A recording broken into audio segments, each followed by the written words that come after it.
What's going on, guys? Trev back again. Here to bring you another video. This one's going to be doing a versus matchup video. The first one for Game of Thrones, Song of Ice and Fire. This is a viewer requested topic versus matchup between Sandor Clegane the Hound and Khal Drogo.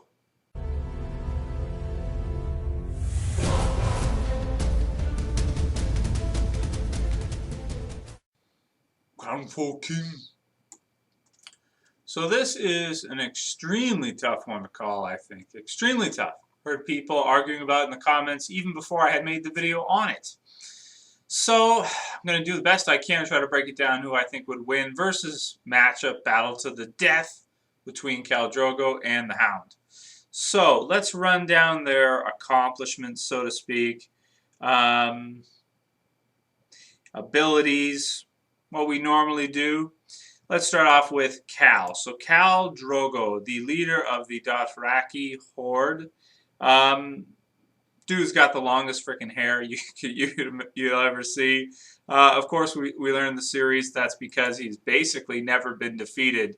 We get to see him with some pretty brutal kills of some different characters throughout the series. He rips that one Dathraki dude's, what is this, his like throat out, like he rips it right out.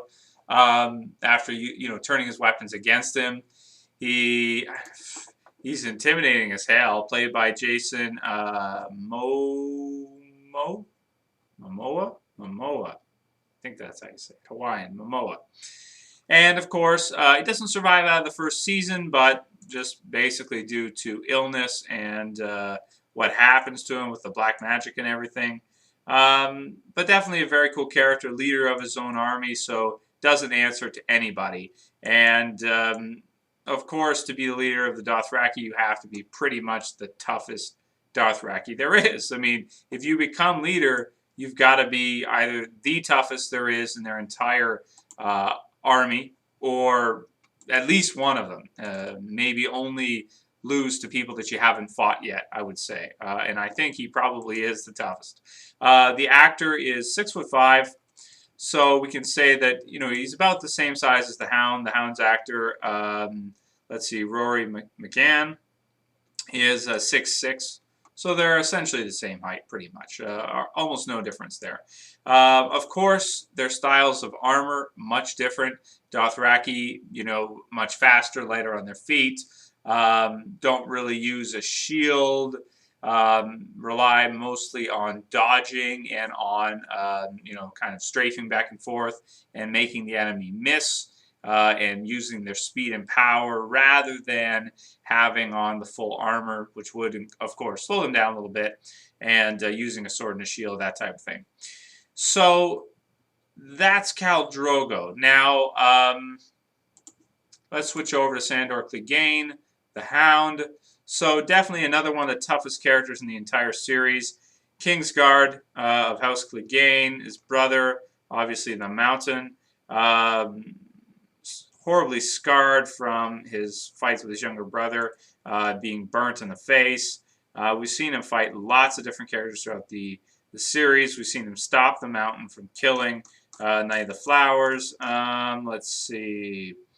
And I think in terms of the series, aside from the novels, it's about all we've seen, but we just know him to be basically one of the toughest dudes there is. A little bit scared of fire because of his background, but I don't think that'd be too much of an issue against Khal Drogo. He'd probably want to just beat him. So obviously, the Hound's going to be a little bit slower than Khal with all of his armor on, bigger sword, everything like that. But he, of course, would be more durable, would be able to take more damage because he's got that on. So that is an advantage. But the big question being, of course, would he be able to land on Khal Drogo? So that is a good question. Okay, I could definitely see this going either way. I could see it argued either way. I feel like, even though it's super close, that I am going towards Khal Drogo as being able to take out the Hound. Reasons why are just because we've seen him fight basically unarmed. We've seen his speed, we've seen his power, we've seen the Hound fight as well, and obviously he's very impressive as well too. But I just feel like Khal Drogo is just a monster, just an absolute monster. Maybe the toughest one-on-one fighter in all of Game of Thrones, I might have to say. Also, too, the Hound is a younger brother, right, to Gregor.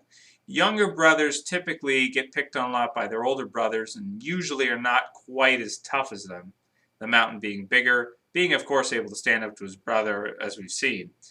But yeah, I for some reason got to go with Khal Drogo on this one, I think. Just his speed, his power, his evasion. You know, I don't think that the Hound would try, but I don't think he would land on him. I think he would just be able to evade it, be able to dodge it too much. And even though the Hound has tons of armor and everything like that, I'm sure Khal Drogo has fought many like him and would be able to slice in between it and just take him down piece by piece with his power and speed and agility and everything like that. I'd have to go with Khal Drogo. So those are my thoughts. If you guys think the Hound would take it, please feel free to argue your points in the description. If you want to do a video response, go ahead. I'll auto-approve them. And hope you guys enjoyed this versus matchup. If you have other versus matchups you would like for me to do, please suggest them in the comments below if you enjoyed this or not. I don't know how it works for Game of Thrones versus some other things I've done. Obviously, comic book characters versus are really easy to do because they have unique powers and things like that. Game of Thrones, obviously, you're dealing with more close to normal characters that are close to normal people's strength and things like that, just maybe heightened, but nothing in terms of like, let's say, like no superpowers or anything like that. However, it works for The Walking Dead, I like to think, for some of the matchups, and I think it could work for Game of Thrones or Song of Ice and Fire as well. So let me know what you guys thought about the video, if you enjoyed it or not, and for more suggestions, please write them in the comments below. That's it for this video, guys. I'll see you for the next one. This is Trev, and I'm saying peace.